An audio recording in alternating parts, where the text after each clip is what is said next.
ओम नमो भगवते वासुदेवाय। ओम नमो भगवते वासुदेवाय। ओम नमो भगवते वासुदेवाय। ओम नमो भगवते वासुदेवाय। ओम नमो भगवते वासुदेवाय। ओम नमो भगवते वासुदेवाय। नारायणं नमस्कृत्य नारायणं नमस्कृत्य नरं चैव नरोत्तमं नरोत्तमं देवीं सरस्वतीं व्यासं सरस्वती व्यासं ततो जयमुदीरये ततो ततो जयमुदीरये जयमुदीरये नष्टप्रायेषु अभद्रेषु नष्टप्रायेषु भद्रेषु नष्टप्रायभद्रेषु नित्यं भागवत सेवया नित्यं नित्यं भागवत भगवति सेवया सेवया भगवते उत्तम श्लोके भगवते भगवती उत्तमश्लोके उत्तमाश्लोके भक्तिर्भवति नैष्टिकी। भक्तिर्भवति नैष्टिकी। भक्तिर्भवति नैष्ठिकी। हरे कृष्ण, आप सबका स्वागत है। हरे कृष्णा प्रभु जी, कृष्ण दंडवत प्रभु जी, प्रणाम। शब्द प्रणाम। हाँ, कल अशोक प्रभु ने प्रश्न किया था अर्थवाद। ये पल्लवी माता जी ने बहुत अच्छी तरह उदाहरण देके समझा दिया था। मैं सिर्फ ये कहना चाह रहा हूँ, इंग्लिश में ये छठा जो अपराध है वह है to give some mundane interpretation of the holy name of the lord. ये जैसे हरे कृष्ण महामंत्र जपने के लिए कहते हैं, इस पर हम अपने ढंग से ये कह दें, अरे 10 बार जपो ये फायदा होगा, 12 बार जपो ये फायदा होगा, ये भौतिक लाभ के लिए है ही नहीं। हालांकि आपको एक लाभ होता है कि आपको आनंद मिलता है, आपको जो संतोष मिलता है वो भी हम इस भौतिक जगत में ही उसका आनंद उठाते हैं, वो तो बात है। लेकिन अगर आप ये सोचें कि इससे आपका कोई आर्थिक लाभ होने वाला है, वही आपका भौतिक लाभ होने वाला है, ये सोच गलत है। हालांकि मैं किसी एक बहुत बड़े सन्यासी के शब्द आपको बता रहा हूँ। उन्होंने कहा था कि जब गन्ने को पेला जाता है तो गन्ने का आप क्या करते हैं, उसका जूस निकालते हैं। उसके बाद क्या बचता है, रद्दी बचता है ना जो गन्ने का, उससे कुछ बन जाए, कुछ कुछ पेपर बन जाए, कुछ बन जाए, रद्दी है वो, उससे बनता है वो नहीं, उसके लिए मैं कुछ नहीं कह सकता।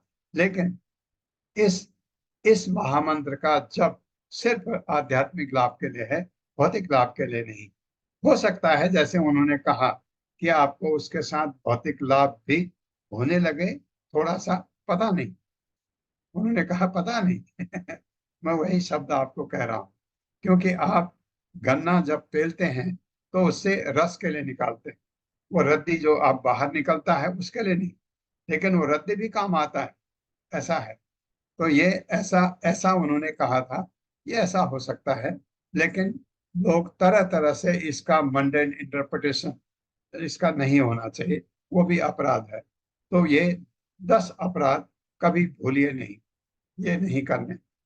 मुझे ऐसा लगता है कि 9 अपराध तो हम नहीं करेंगे। 9 अपराध, एक तीसरा अपराध क्या है, गुरु की आज्ञा का उल्लंघन करना, अवज्ञा करना। गुरु ने कहा कि आपसे 16 माला जपो, आपने नहीं जपे, ये अपराध है। ये भी वैष्णव अपराध है। गुरु, ये क्या होता है, अगर आपने नहीं जपे तो परेशानी को, आपके जो जितने भी आपके अवगुण हैं वो उसका दंड गुरु को मिलता है, और हमारे गुरु महाराज को सब, क्योंकि जितने भी लोगों ने दीक्षा ली है उसमें से कुछ लोग अपराध कर रहे होंगे, उनको इतनी तकलीफ हो रही है, ये पक्की बात है।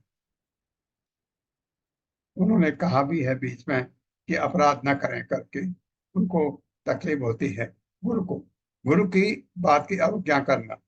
उन्होंने कहा कि आप सुबह 4 बजे उठो और आप 6 बजे उठे, अवज्ञा है। गुरु तो ऐसा नहीं कहते, वो सिर्फ आपको कहते हैं कि हरि नाम जपो, भगवत गीता पढ़ो, भागवतम पढ़ो, सुनो, ये चीज गुरु कहते हैं। तो गुरु की अवज्ञा। तीसरी बात है, सबसे बड़ा अपराध वैष्णव अपराध है, पहले वैष्णवों को क्रिटिसाइज करना, to blaspheme the devotees who have dedicated their life of propagating the holy name of the Lord। जिन्होंने अपना जीवन सर्वस्व भगवान के उपदेश का प्रचार करने के लिए अपना जीवन लगा दिया, उनको क्रिटिसाइज करना सबसे बड़ा अपराध है, पहला। दूसरा अपराध है कि देवताओं, यहां तक कि बड़े देवता कौन है, ब्रह्मा और शिव जी, शिव जी और ब्रह्मा को भगवान के बराबर मानना या उनसे अलग मानना। वो उनसे अलग नहीं है, भगवान के साथ है, भगवान के पार्षद हैं वो, उनको आप अलग नहीं कर सकते। भगवान ने उनको कार्य दिया है, अलग कैसे। तीसरा, गुरु की अवज्ञा करना। चौथा, हमारे ग्रंथों को टू टू ब्लेस्फेम द टू क्रिटिस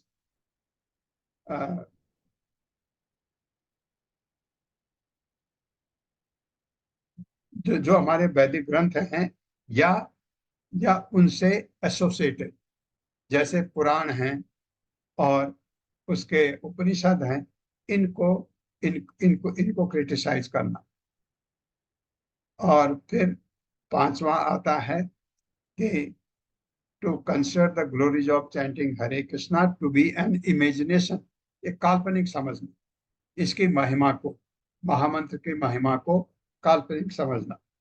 छठा है to give mundane interpretation to the holy name of the lord, जैसे मर्जी आप उसको, वही अर्थवाद का आरोप लगाना उसके ऊपर, अर्थवाद के रूप में लेना उसको, जो कल पल्लवी माता जी ने उदाहरण भी दिया था, ऐसा दंड मिलता है। और उसके बाद है हरि नाम के to commit sinful activities on the strength of the holy name. आपने पाप किया और उससे कहा कि 5 माला और जप लो, पाप खत्म हो जाएगा, ये सबसे बड़ा पाप है। ये नहीं, आपके पाप थे पहले, हम लोगों ने सब ने पाप किए हैं पहले, कोई ऐसा है ही नहीं भौतिक जगत में जिससे पाप ना हुआ। लेकिन अब आप भक्ति में लग गए हैं तो आपके पाप सारे धुल गए। अब नहीं करना है, अब इस महामंत्र के बल पर नहीं करना। और उसके बाद है to consider the chanting of Hare Krishna as one of the auspicious ritualistic activities which are offered in the Vedas as karmakanda. इसको कर्मकांड की तरह लेना कि इसको जपूंगा मेरा बेटे का पास हो जाएगा, फर्स्ट आ जाएगा, मेरा बेटा आईएएस में निकल जाएगा। ये चीजें सोचना, ये भी अपराध है। और फिर नवा अपराध है कि आप किसी अभक्त को भगवत ज्ञान देने की कोशिश करें, जो जो असुर है उसको कोशिश करें। हम नहीं कोशिश कर सकते, हाँ नित्यानंद प्रभु ने कोशिश किया था, क्योंकि वो तो भगवान के रूप थे, या भगवान का महान भक्त कर सकता है कोशिश, हम नहीं कर सकते। ये अपराध है, क्योंकि वो भगवान के बारे में कुछ अंट शंट बोलेगा, वो महापुरुषों के बारे में अंट शंट बोलेगा, वो जो भगवान के महान भक्त हैं, नारद हैं, व्यासदेव हैं, इनको गाली करेगा, तो वो अपराध सुनना आपके लिए अपराध है, वो नहीं करना है। ये नवा है।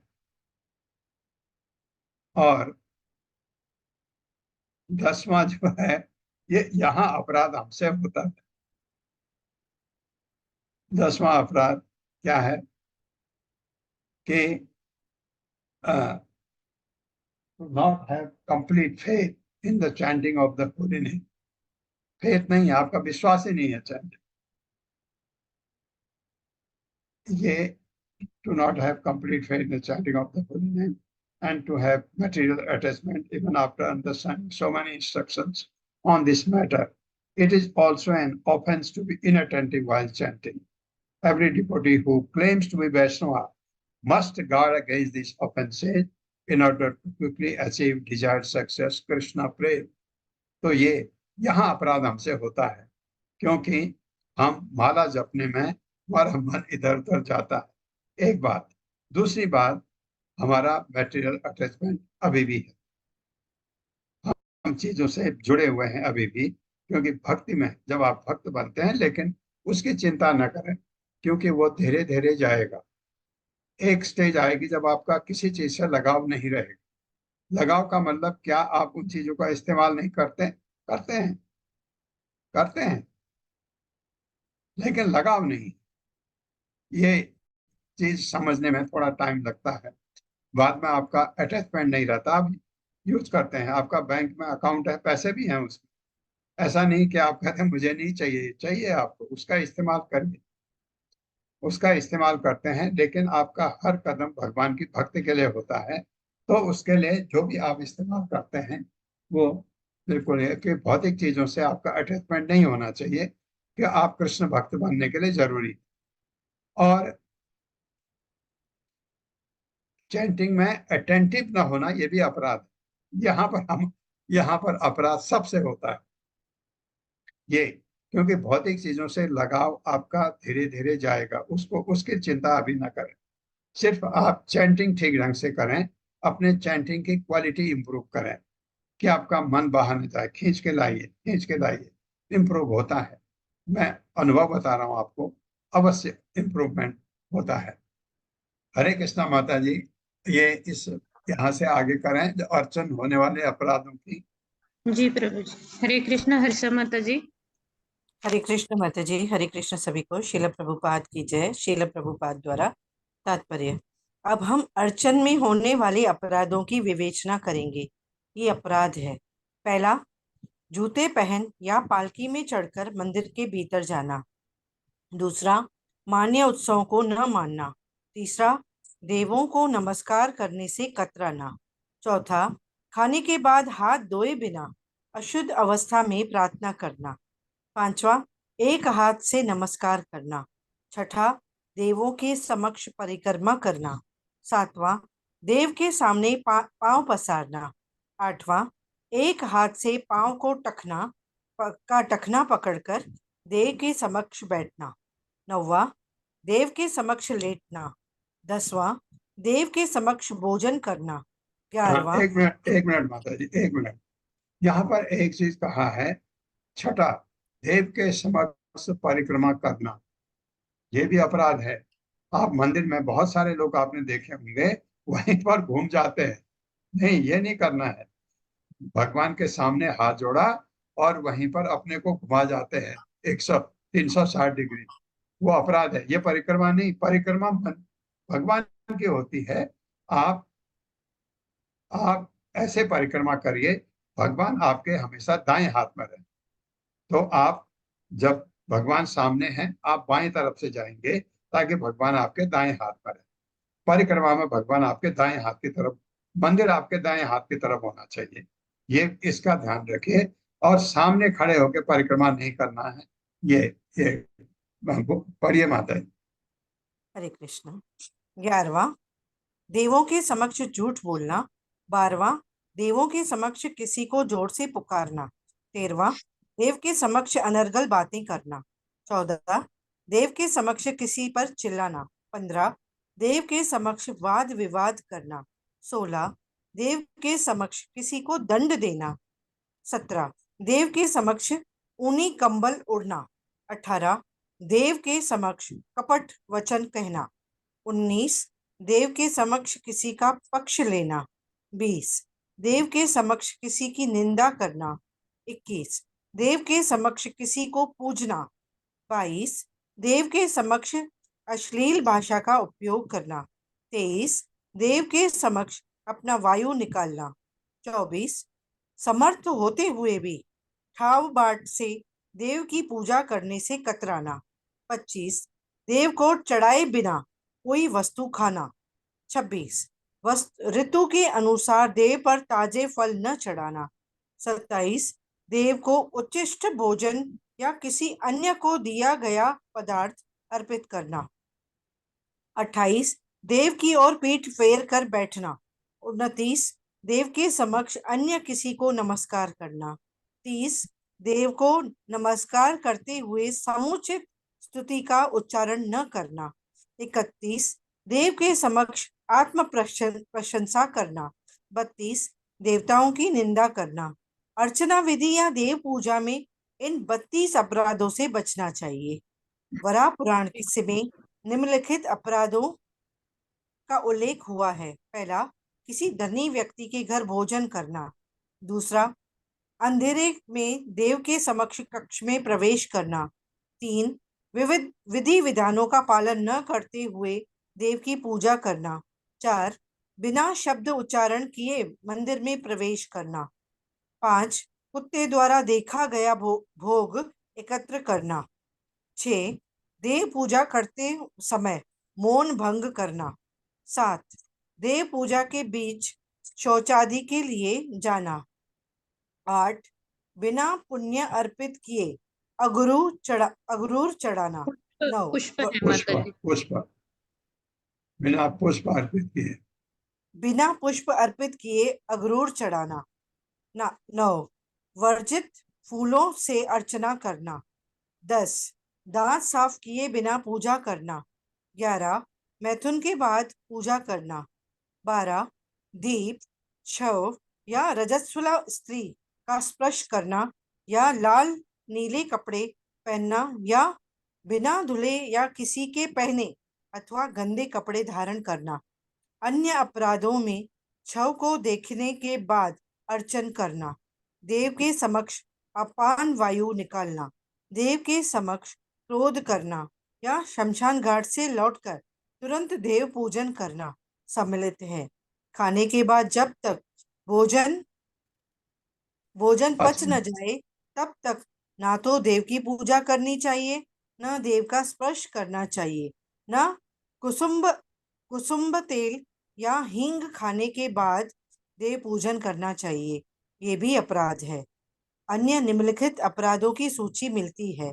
पहला, वैदिक साहित्य के शास्त्रीय आदेशों के विरुद्ध होना अथवा हृदय से श्रीमद् भागवत का अनादर करना या और ऊपर से झूठे ही उसकी सिद्धांतों को मानना। दूसरा, शास्त्रों से असहमत व्यक्त करने का प्रचार करना। तीसरा, देव के समक्ष पान चबाना। चौथा, रेड़ के पत्ते पर पूजा के लिए फूल रखना। पांचवा, दोपहर के बाद देव पूजन करना। छठा, वेदों पर या वेदी पर या फर्श पर बैठकर बिना आसन के देव पूजन करना। सातवां, देव को स्नान कराते समय हाथ पांव से उनका स्पर्श करना। बाएं हाथ से देव आठवां, को स्नान कराते समय बाएं हाथ से उनका स्पर्श करना। देव को स्नान कराते समय बाएं हाथ से उनका स्पर्श करना। आठवां, देव पर बासी या चढ़ाए हुए फूल चढ़ाना। 9वां, देव पूजन के समय थूकना। 10वां, देव पूजन के समय अपने वैभव का विज्ञापन करना। 11वां, मस्तक पर टेढ़ा तिलक लगाना। 12वां, बिना पांव धोए मंदिर में प्रवेश करना। 13वां, अदीक्षित व्यक्ति द्वारा पकाए गए भोजन को देव पर चढ़ाना। 14, अदीक्षित व्यक्ति या अवैष्णव के समक्ष देव पूजा करना तथा देव को भोग लगाना। 15, गणेश आदि वैकुंठ देवों की पूजे बिना देव का पूजन करना। 16वां, पसीने से लथपथ होकर पूजा करना। 17, देव पर चढ़े फूलों को लेने से इनकार करना। 18, भगवान के पवित्र नाम की शपथ लेना। हाँ, यदि एक मिनट माता गणेश 15वां देखे गणेश आदि। हाँ, एक पहले भी आया था कि जब आप भगवान की आरती करते हैं और घर में भी कोशिश करिए कि पैर आपके जमीन पर नहीं होने चाहिए। तो एक पतला सा वो आता है आसन, पतले से मिलते हैं, उनको पैर के नीचे रखना चाहिए। पैर के नीचे कुछ आसन होना चाहिए। भगवान की जब आप आरती कर रहे हैं, अर्चा विग्रह की आरती करते समय पैरों को जमीन पर नहीं होना चाहिए, ये लिखा हुआ है।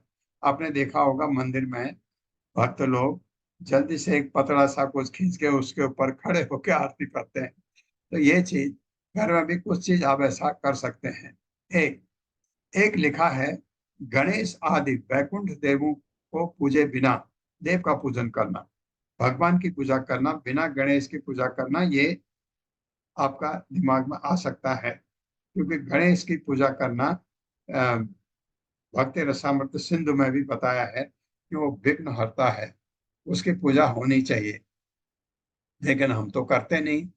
क्यों नहीं करते हैं, उसका कारण बताता हूं आपको। क्योंकि गणेश जी ने नृसिंहदेव भगवान के पैरों को अपने सिर पर रखा है। हम भगवान नृसिंहदेव की पूजा करते हैं, हाँ करते हैं। नृसिंहदेव का मतलब भगवान कृष्ण की पूजा करते हैं। तो उनकी पूजा गणेश जी की स्वतः हो जाती, क्योंकि गणेश जी उनके पैर को अपने सिर पर रखे हुए हैं। ऐसे इस वजह से गणेश की अलग से पूजा हमको करने की जरूरत नहीं होती है। इस्कॉन में आप देखते हैं गणेश की पूजा, देवताओं की पूजा होती ही नहीं है। गणेश के लिए कहा गया है कि गणेश पूजन जरूरी है, और लेकिन हम क्यों नहीं करते हैं, इसका मैं कारण बता रहा हूं आपको। क्योंकि गणेश के जो पैर हैं, भगवान सॉरी भगवान के जो पैर हैं गणेश के सिर पर होते हैं। तो भगवान के हम जब आरती करते हैं तो गणेश की आरती स्वतः हो जाती है, इस वजह से। पढ़िए माता जी। हरे कृष्णा। रीता कथुरिया माता जी। रीता माता जी अनम्यूट कीजिए माता जी। हरे कृष्णा। अनीता श्रीवास्तव माता जी। हरे कृष्णा रीता माता जी। हाँ पढ़िए रीता माता जी, पढ़िए। यदि कोई इन अपराधों में से एक भी अपराध करता है तो उसे भगवत गीता जी एक मिनट उसे भगवत गीता का कम से कम एक अध्याय पढ़ना चाहिए। सॉरी प्रभु, आज मैंने बोला नहीं प्रभु जी। शिला प्रभुपाद की जय। शिला प्रभुपाद जी के द्वारा यदि कोई इन अपराधों में से एक भी अपराध करता है तो उसे भगवत गीता का कम से कम एक अध्याय पढ़ना चाहिए। इसकी पुष्टि स्कंद पुराण के अवंती खंड में की गई है। इसी प्रकार एक अन्य आदेश है कि जो विष्णु सहस्त्र नाम का पाठ करता है वह सभी अपराधों से मुक्त किया जा सकता है। उसी स्कंद पुराण के रेवा खंड में कहा गया है कि जो तुलसी की स्तुति करता है या तुलसी का बीज बोता है वह भी सारे अपराधों से छूट जाता है। इसी प्रकार जो शालिग्राम शिला को पूजता है वह भी सारे अपराधों से छूट जाता है।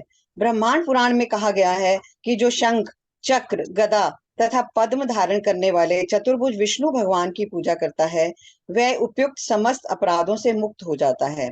आदि वराह पुराण में कहा गया है कि पुजारी जिसने अपराध किया है उसे जिसने अपराध किया है उसे सांकरना नामक धाम में एक दिन का उपवास या गंगा में स्नान करना चाहिए। अच्छा विग्रह के पूजन के क्रम कभी कभी कोई मन में पूजा करता है। सारे व्यक्ति मन से पूजा कर सकते हैं।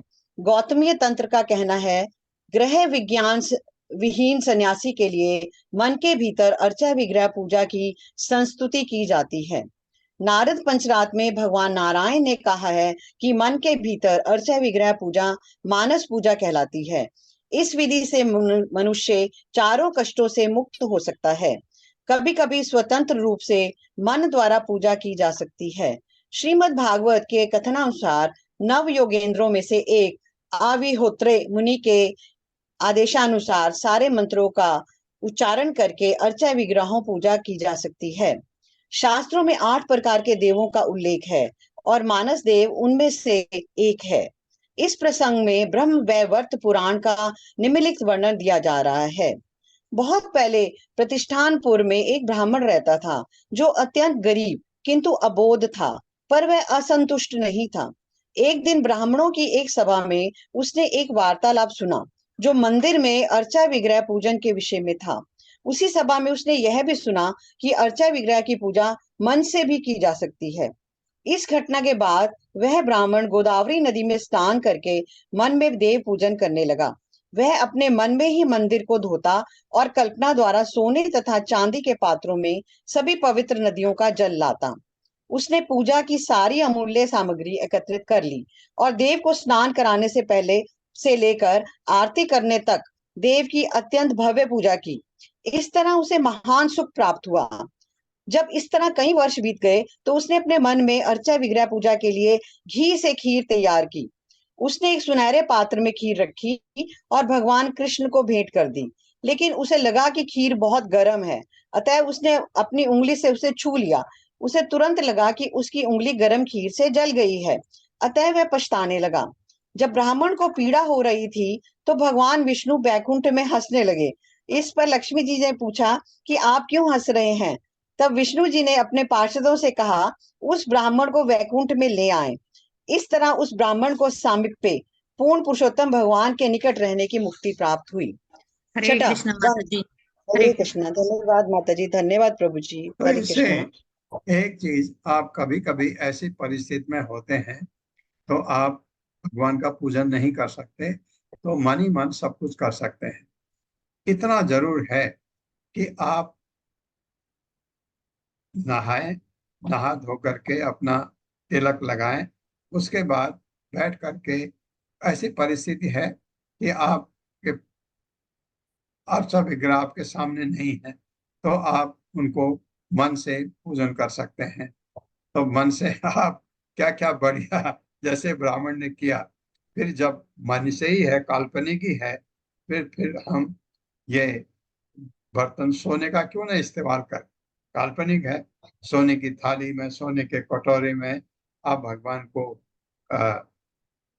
जो आपके रोटी, दाल, सब्जी, चावल वगैरह और आप फल देते हैं, फल ऐसा छांटिए जो बहुत अच्छा होता है।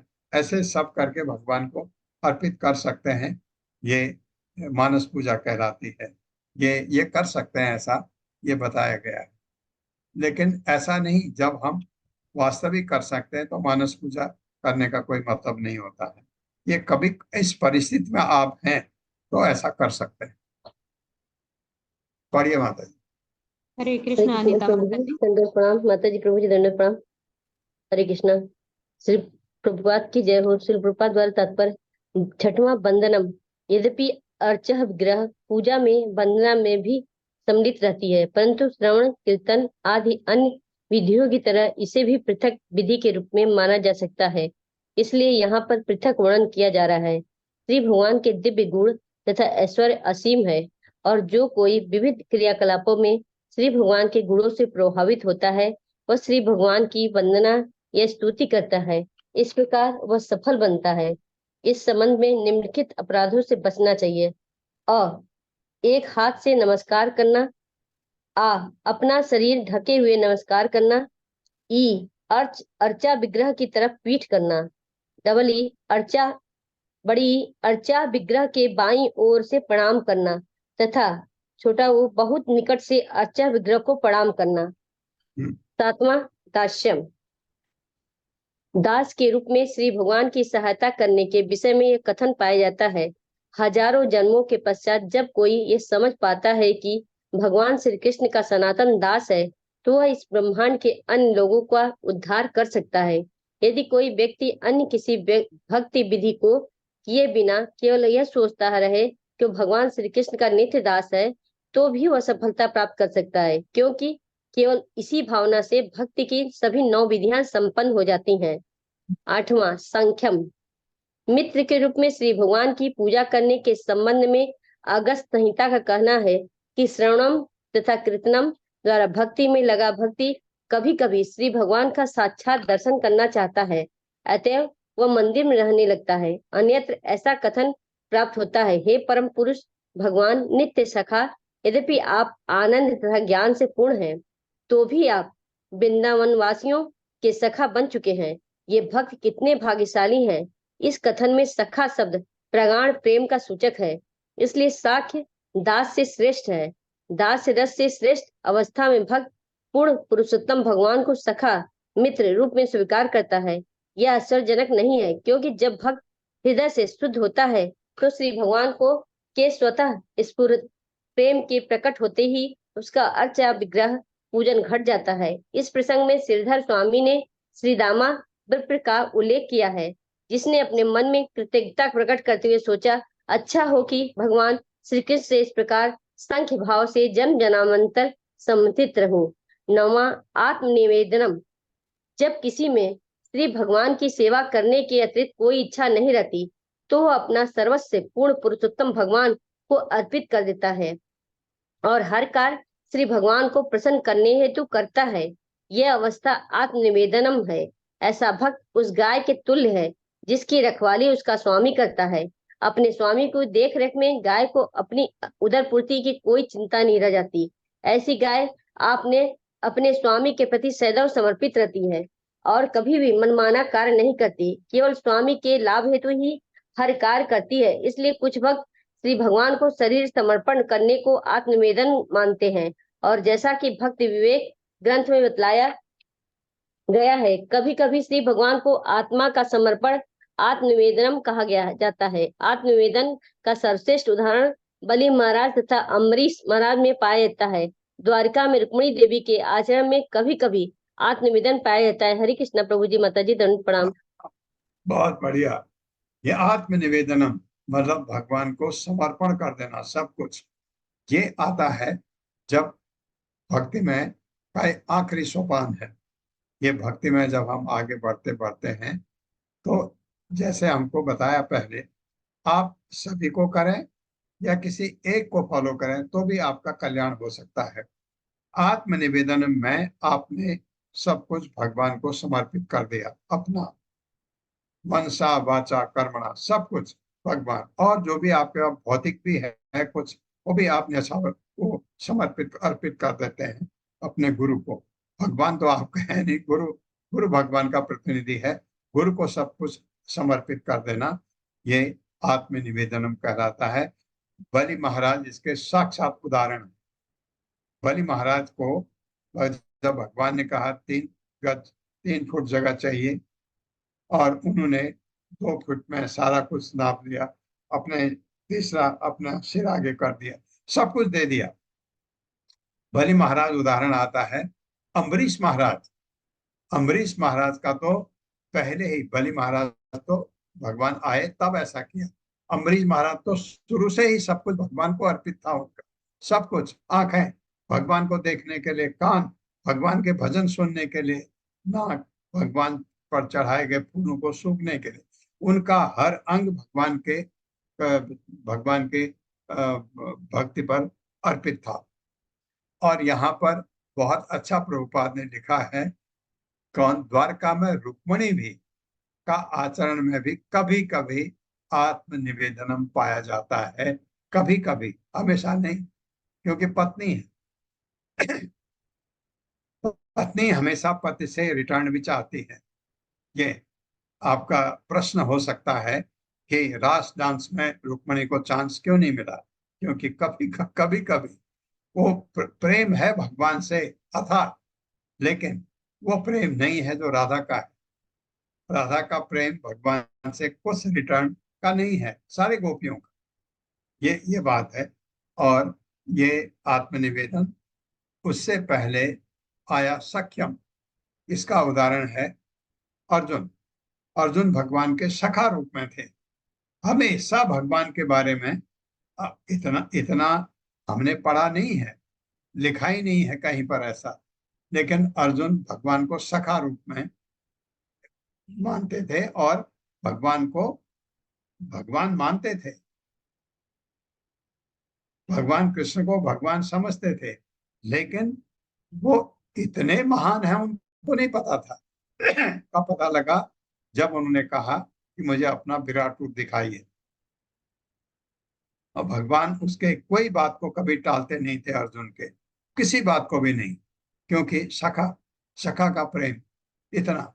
अर्जुन ने कहा मेरे सारथी बनो। हाँ, बनूंगा, हमारे दूत बनूंगा, सब कुछ। सखा के रूप में अर्जुन का उदाहरण आता है। दास्यम, भगवान का दास, ये हम लोग ये मानते हैं, हम भगवान के दास हैं, नित्य दास हैं। ये हमारा स्वाभाविक स्थिति है हमारी, हम भगवान के नित्य दास हैं, भगवान हमारे नित्य स्वामी। इसका जो ज्वलंत उदाहरण है हनुमान। हनुमान जैसा दास, ऐसा उदाहरण है कि अपने बारे में कभी सोचा नहीं, भगवान के बारे में हमेशा सेवा दास के रूप में हनुमान। वंदनम में आपके आते हैं अक्रूर। अक्रूर जो है भगवान की वंदना स्तुति करने में बहुत अच्छे थे। फिर आता है आपका अर्चनम। अर्चनम ये है ना जिसमें इतने दिए हैं, ये अपराध नहीं करना, ये नहीं करना। तो अर्चनम में आते हैं पृथु महाराज। पृथु महाराज के बारे में आपने पढ़ा है, उनके अर्चनम के लिए ये पृथु महाराज का उदाहरण आता है। और फिर पाद सेवनम, मां लक्ष्मी।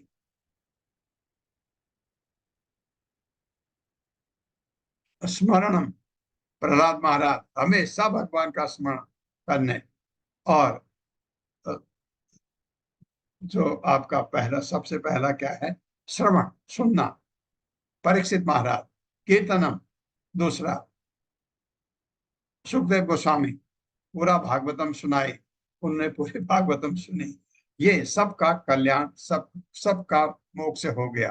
तो इस वजह से ये ऐसे उदाहरण हैं जो, और हम भगवान के दास के रूप में, लेकिन ये आपके किसी भाव में आप कर सकते हैं। अपने पुत्र के रूप में भगवान को मान सकते हैं आप, अपने भगवान को अपने प्रियतम के रूप में जैसे जैसे आपको अच्छा लगता है वैसा कर सकते हैं।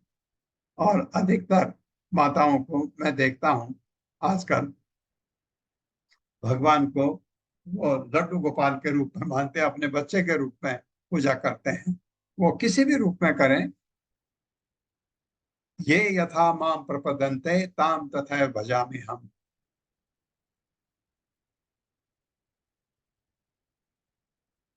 मम वर्तमान वर्तन्ते मनुष्य पार्थ सर्वस। ये भगवान ने कहा है, जो जिस रूप में मेरी पूजा करता है मैं उस रूप में स्वीकार करता हूँ। 25वां श्लोक पढ़ता हूँ। निशम्य तत्सुतवचो हिरण्यकश्यपुः तदा गुरुपुत्रम् उवाच इदं वृषा प्रस्फुरित अधरः। जब प्रहलाद महाराज ने ये चीज बताई कि ये सब कुछ सबसे बढ़िया ये चीज है, अर्चनम वंदनम दास्यम, ये कहा, क्या तुझे अच्छा लगा? उन्होंने ये जो तूने अपने गुरु से सुना बता दिया। तो अब वो बहुत गुस्से में, क्योंकि वो ये नहीं सुनना चाहता था। ये तो भगवान की तरफ की बात होगी, भगवान उसका शत्रु है हिरण्यकश्यप का, क्योंकि भगवान ने उसके भाई को मारा, इसलिए वो भगवान से बहुत गुस्से में। मेरे साथ पढ़िए। निशम्य तत् सुतवचो,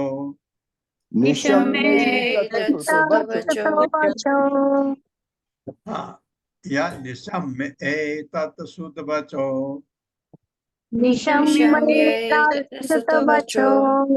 हिरण्यकश्यपुः तदा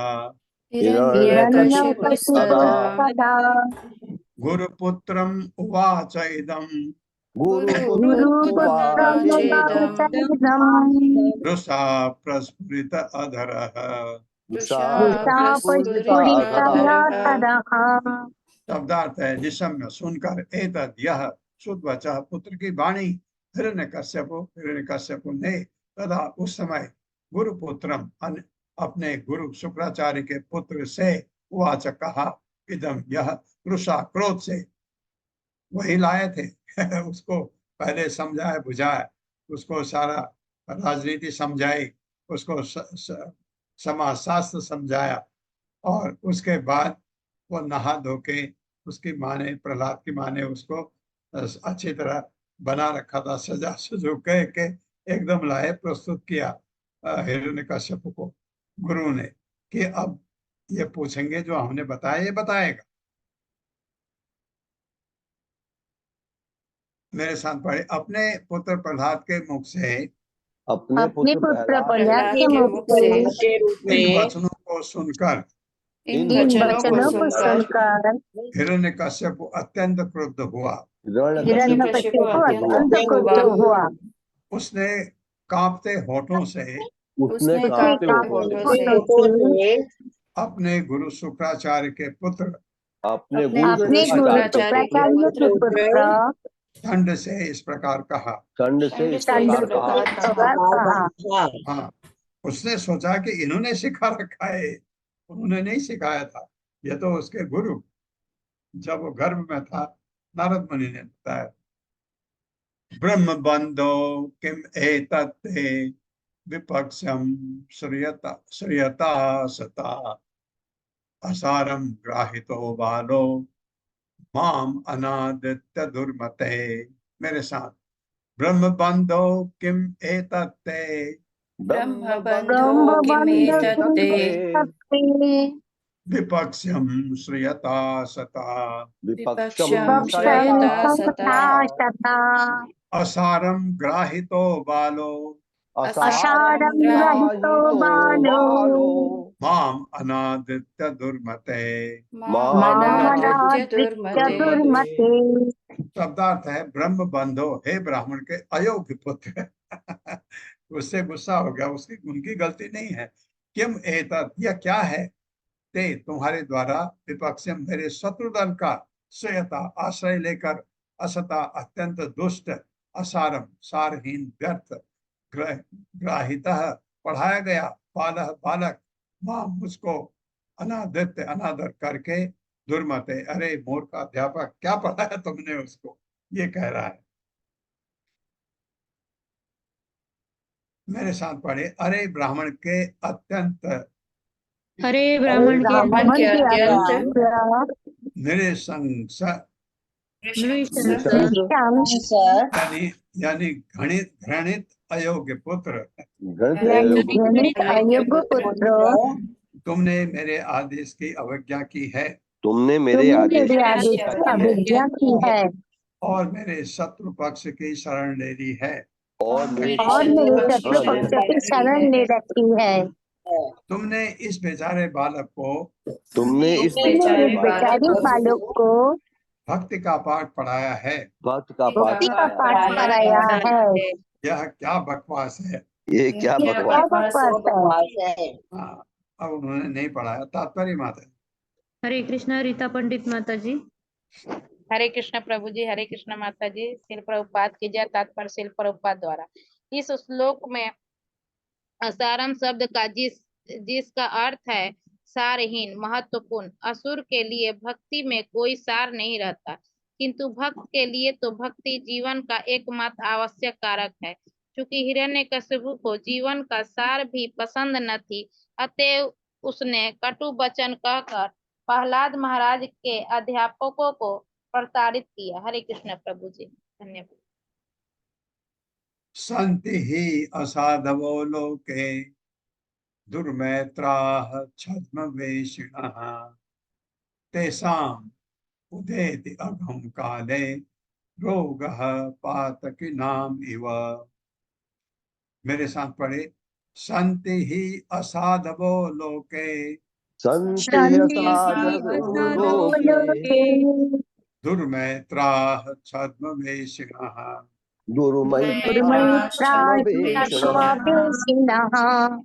तेषाम् उदेति अघं काले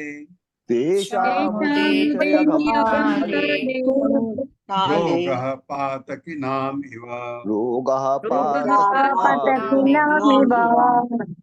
शब्दार्थ है, संति हैं ही निसंदेह, असाधव असाधु मनुष्य, लोग इस संसार में, दुर्मैत्रा धोखा देने वाले मित्र, छद्मवेषिण दिखावटी पहनावा पहने, तेसाम उन सबों का उदय होता है अगम पापमय जीवन का फल, काले कालक्रम में, रोग पातकी नाम पापी मनुष्यों के इव सदृश। मेरे साथ पढ़े, समय के साथ उन लोगों में अनेक प्रकार के रोग प्रकट होते हैं। उन लोगों में अनेक प्रकार के रोग प्रकट होते हैं जो पापी हैं, इसी प्रकार से इस संसार में छद्मवेश धारण किए हुए जितने धोखेबाज मित्र हैं, अंततो गत्वा अंततो गत्वा उनके मिथ्या आचरण से उनके मिथ्या उनके आचरण मिथ्या मिथ्या आचरण से उनकी वास्तविकता उनकी वास्तविकता शत्रुता में प्रकट हो जाती है। शत्रुता में प्रकट हो शत्रुता जाती में प्रकट हो जाती है।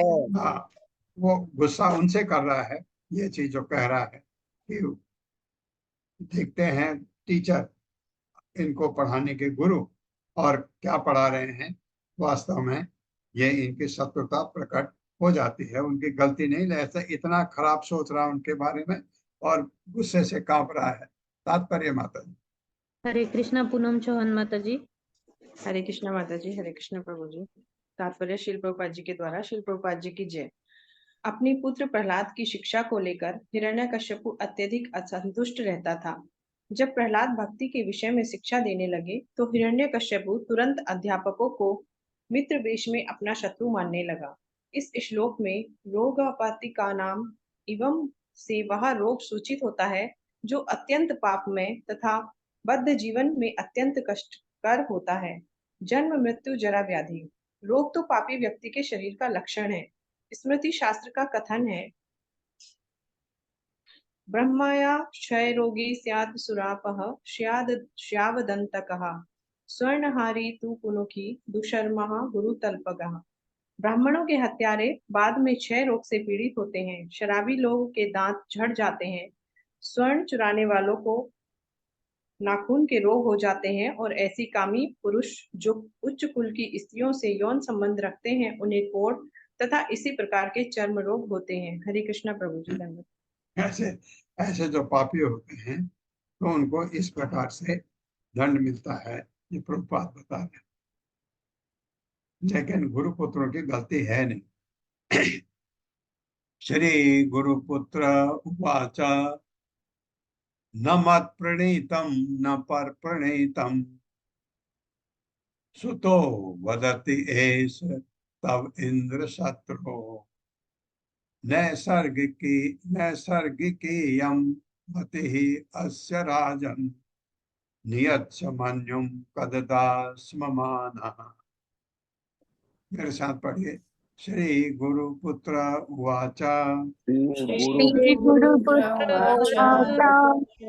न मत् प्रणीतम न पर प्रणीतम न मत प्रणीतम न पर प्रणीतम सुतो वदति एष तव इंद्र शत्रु सुतो सुतो वदति इंद्र शत्रु नैसर्गिकी यम मति अस्य राजन नैसर्गिकी यमतिरस्य राजन् नियच्छ मन्युम कददा स्ममानः। यच्च मन्युं ददाश्ममानः। शब्दार्थ है, श्री गुरुपुत्र उवाच, हिरण्यकश्यप के गुरु शुक्राचार्य के पुत्र ने कहा, न नहीं, मत प्रणीतम मेरे द्वारा पढ़ाने से, न तो पर प्रणीतम किसी अन्य द्वारा पढ़ाए जाने से नहीं हुआ है। उसमें तो कह रहे न मैंने पढ़ाया न किसी और ने पढ़ाया।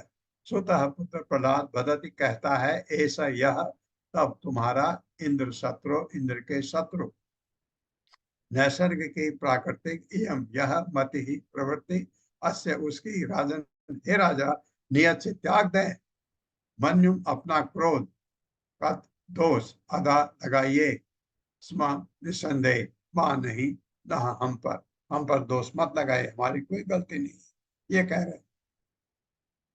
मेरे साथ पढ़िए। हिरण्यकश्यप के गुरु हिरण्यकशिपु के गुरु शुक्राचार्य के पुत्र ने कहा, शुक्राचार्य के पुत्र ने कहा, हे इंद्र के शत्रु, हे इंद्र के शत्रु, हे राजन, हे राजन, आपके प्रहलाद पुत्र ने जो भी कहा है, आपके प्रहलाद पुत्र ने जो भी कहा है, वह न तो मेरे द्वारा पढ़ाया गया है, वो न वो न तो मेरे द्वारा पढ़ाया गया है, न किसी अन्य के द्वारा, न किसी न अन्य के किसी द्वारा। अन्य के द्वारा। उसमें यह भक्ति स्वतः विकसित हुई है। उसमें ये यह भक्ति स्वतः विकसित हुई है। अतः आप अपना क्रोध त्याग दें, अतएव आप आप अपना क्रोध त्याग के और व्यर्थ ही हमें दोषी न ठहराएं। और व्यर्थ ही और हमें व्यर्थ ही हमें दोषी न ठहराए। एक ब्राह्मण को इस प्रकार अपमानित करना अच्छा नहीं है। एक हमको ब्राह्मण इस को इस प्रकार प्रकार अपमानित करना अच्छा नहीं है। हाँ, ये ब्राह्मण ने ये सही बात की, ये ब्राह्मण को अपमानित करना अच्छा नहीं था राजा के लिए। ये उन्होंने कहा हमने नहीं पढ़ा है, न किसी और ने पढ़ा है, इसमें स्वतः ये चीज जाग गई। श्री नारद वाच गुरुण एवं या गुरुणा एवं प्रतिप्रोक्तो भूय आह आह असुरः सुतम् न चेद गुरुम गुरुमुखीयं ते कुतो अभद्र असति मतिः। मेरे साथ श्री नारद वाचा श्री नारद नारद उवाच गुरुणा एवं प्रतिप्रोक्तो गुरुणैव गुरुणायैवं प्रतिप्रोक्तो प्रतिपक्रो भूय आह असुरः सुतम् भूयाहास्यदास्यतम्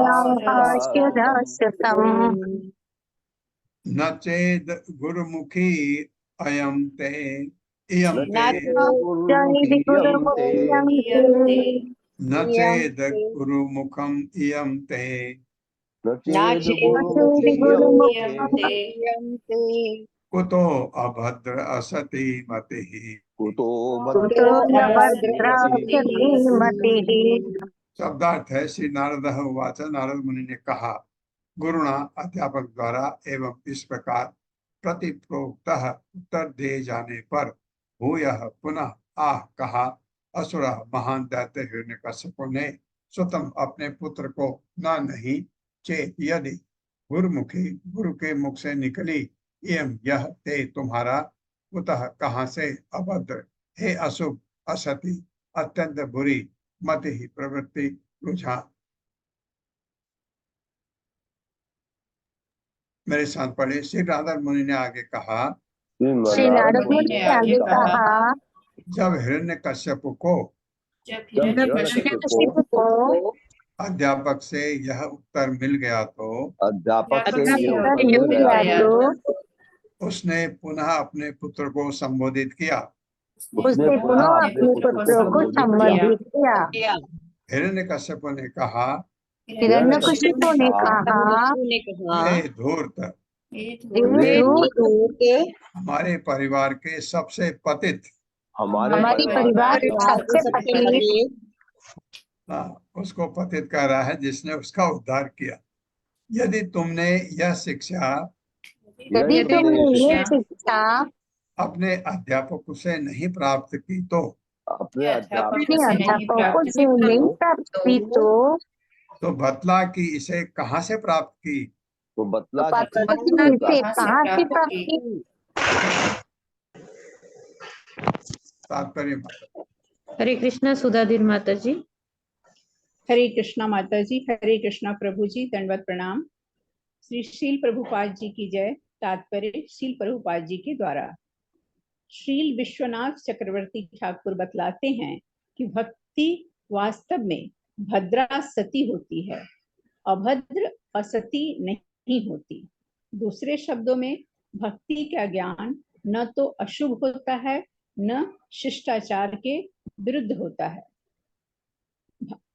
भक्ति सीखना हर एक का कर्तव्य है।